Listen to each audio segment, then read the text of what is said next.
Okay, now I'm going to be doing the alar ligament test on Jonathan. So this whole time I just want you to relax, Jonathan. First, I'm going to find his C2 spinous process. So I feel his external occipital protuberance, and then the first bump I feel, that's going to be his C2. And first I'm going to test rotation, so I'm going to pinch it and hold it in place, and then I want to see how much rotation he gets, and right about there it stops. So it's about 5 degrees, and then we're going to go to the right, and there I get a lot of resistance, so that tells me that his alar ligament is intact for rotation. And then I can also look at side bending. So again, I'm going to find his C2 spinous process, but this time I'm just going to feel it to see if it kicks to the left or to the right. So just go ahead and relax for me. And during side bending, I feel it kick to the right.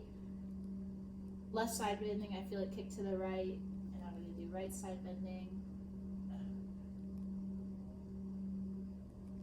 And I feel it kick to the left there. So his alar ligament is all. So now I'm going to be looking at Jonathan's transverse ligament, and we're going to do it in seated first. So right now, Jonathan, do you have any nausea, numbness, difficulty swallowing, any falls or feeling like your legs give out? No. Any of that? No dizziness? No. Okay.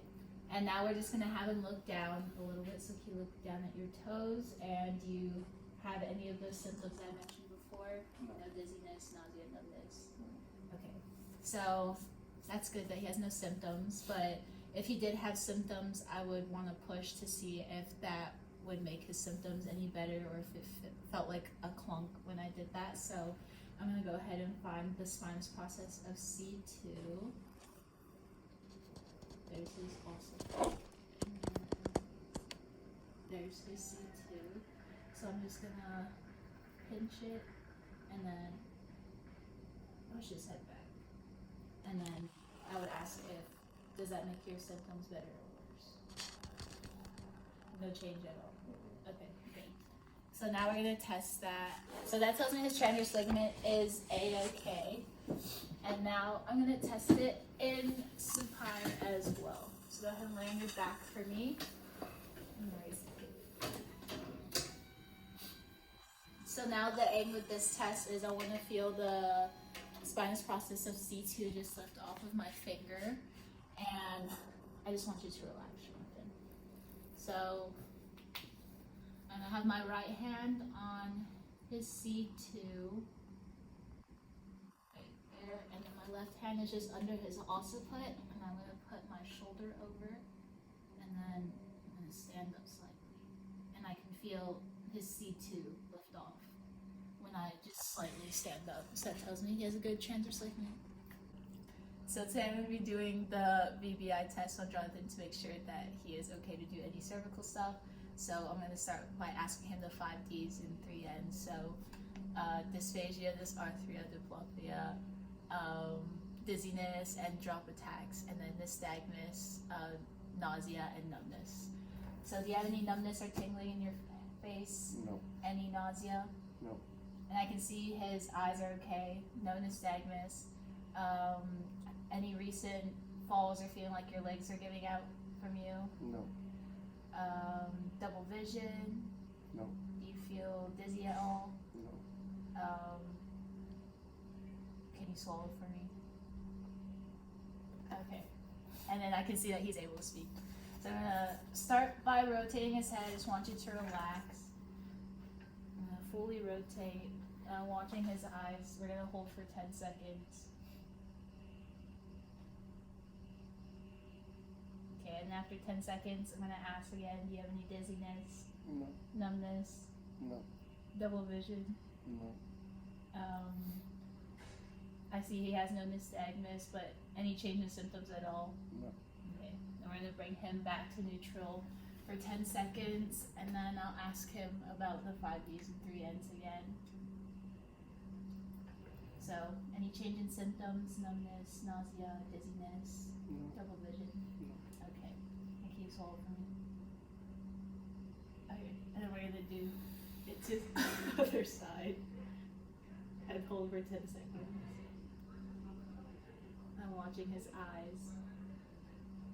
Any is known as nystagmus. Any change in symptoms? No. Okay. And back to neutral. He's all good. Now I'm going to be doing the Jefferson's fracture test on Jonathan. So I'm looking at the stability of his C1 vertebral level. So Jonathan, I just want you to relax. What I'm going to do is I'm going to find the transverse process of C1 first. So I'm here by his mastoid, and I'm going to come down, and I feel his transverse process here, and I'm just going to push from side to side. And I do feel it kick out on each side. Do you have any pain when I do that, or do you feel like there's marbles in your head? No.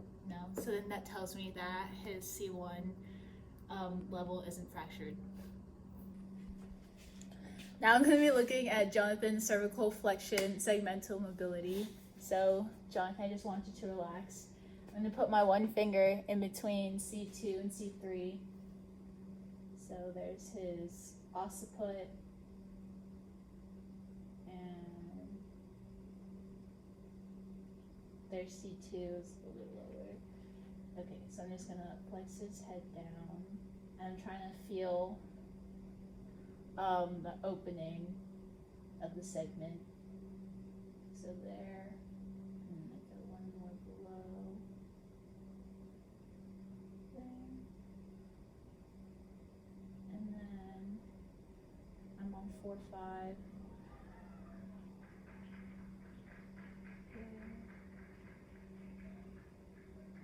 5-6. He doesn't get a lot of movement at C5, C6. There's 6-7. Again, not a lot of movement in this lower cervical spine.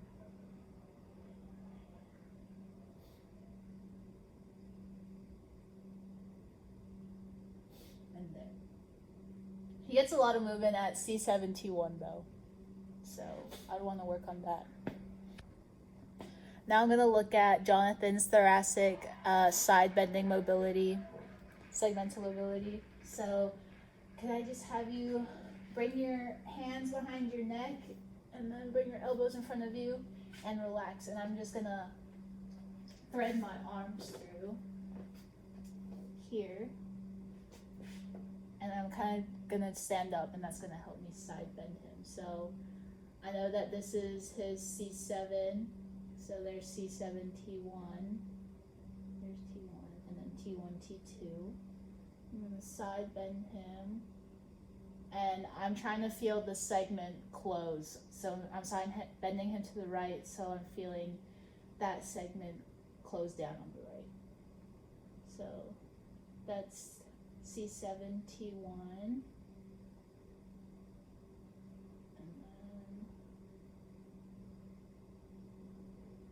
He doesn't get a lot at T1, T2. There. That's 2, 3. 3, 4.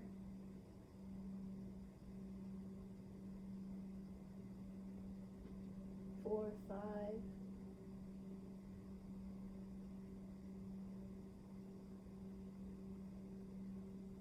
5, 6, and then 6, 7, and then from here I'm going to come down on his ribs so that I can get the rest of the side bending motion. So last thing I did was 6, 7. So here's 7, 8.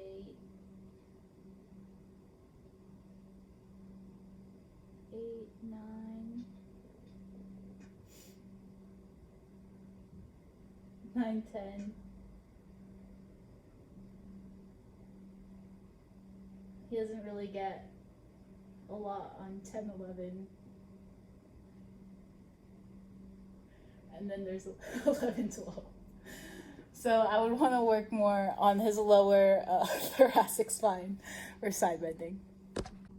Okay, now I'm going to be looking at Jonathan's range of motion in his neck. I'm going to start with cervical flexion. So Jonathan, I just want you to look down at your toes as far as you can. Can I have you do that just to see how you perform the movement? Okay, yep, just like that. And now I'm gonna measure it. So, fulcrum at external auditory meatus, stationary arm is perpendicular to the ground, and then moving arm, we're at the base of the nares. So go ahead and look down for me.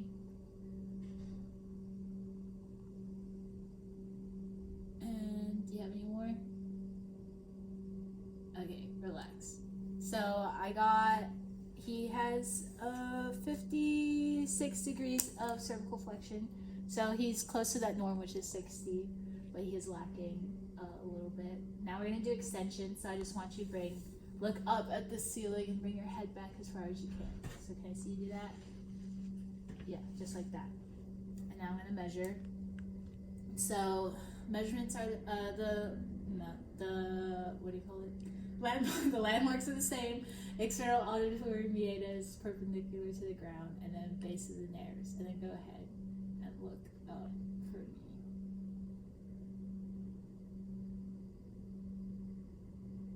Is that as much as you have? Okay, relax. Now, oops. One more time. I lost my measurement.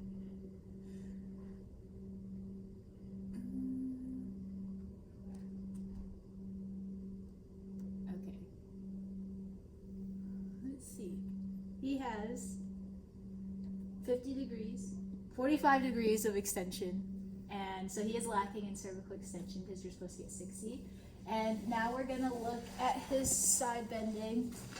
So how this is gonna be is I want you to bring your left ear to your left shoulder, and I can see that Jonathan likes to rotate a bit, so I just want you to keep your head straight. And it's gonna look like that. And then same with the right side. Make sure that your eyes stay straight.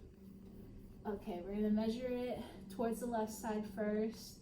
Go ahead and look. Can you bring your head forward for me? Like give me a nod. Okay. So I felt C6 guide forward here, so this is C7. It's where my fulcrum is going. And then stationary arm is just perpendicular to the ground. And moving arm is gonna follow his external occipital protuberance. So go ahead and look to the left for me, or bring your left ear to your shoulder. We're just following the midline of his head. And he gets about 39 degrees of left side bending, so he is lacking a little bit since norm is 45. And go ahead, bring your right ear to your right shoulder.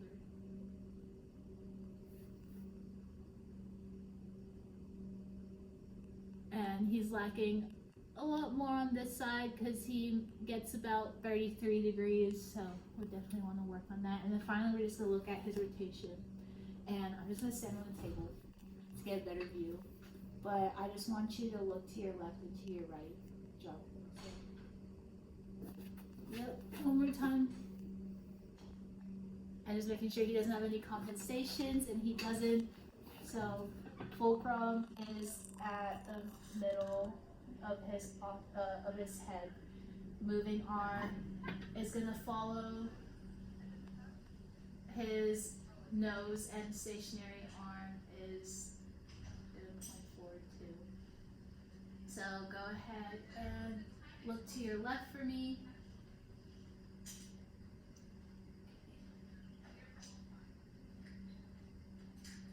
And he gets about 53 degrees of rotation, so he's lacking a little bit, and then we're going to zero it out.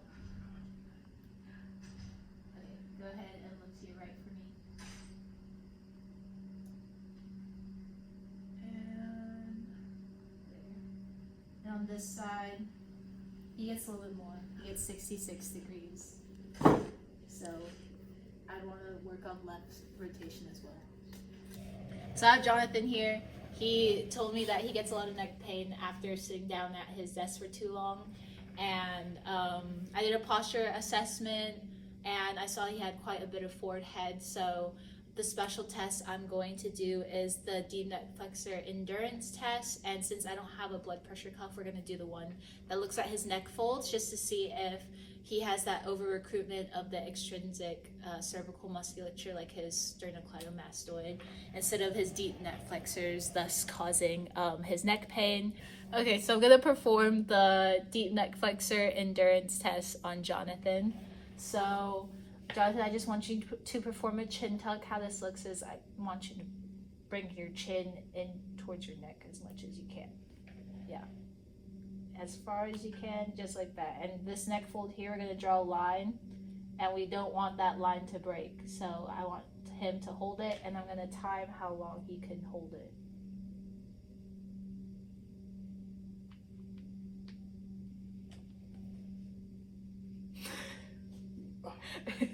So he only reached about 15 seconds, and that's an indication that he does have some motor coordination issues, so he would fall under the category of neck pain with motor coordination deficit. So we're gonna work on some chin tucks just to improve that.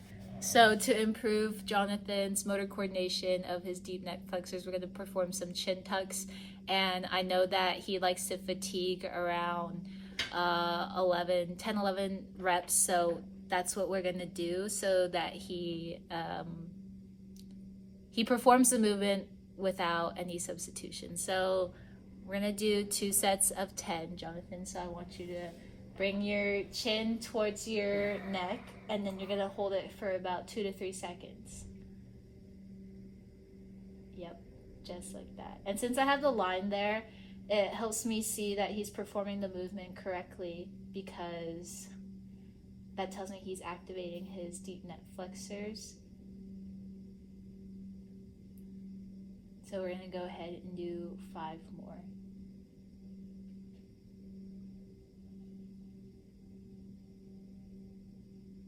And this should help with his forward head posture and with his motor control of his cervical neck musculature.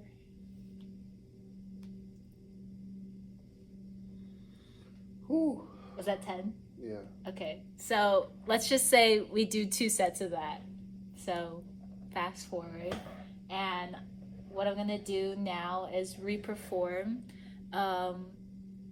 the test, because he did say that caused him pain doing the chin tucks, so that's also my asterisk sign.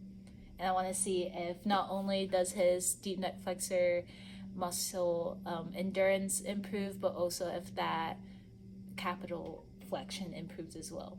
So since I have that line, Jonathan, go ahead and hold that position for me. Bring your chin towards your neck, and we're gonna hold it. And I have a timer going to see how long. And if he breaks the line for more than 1 second, that's when I know when to stop the test.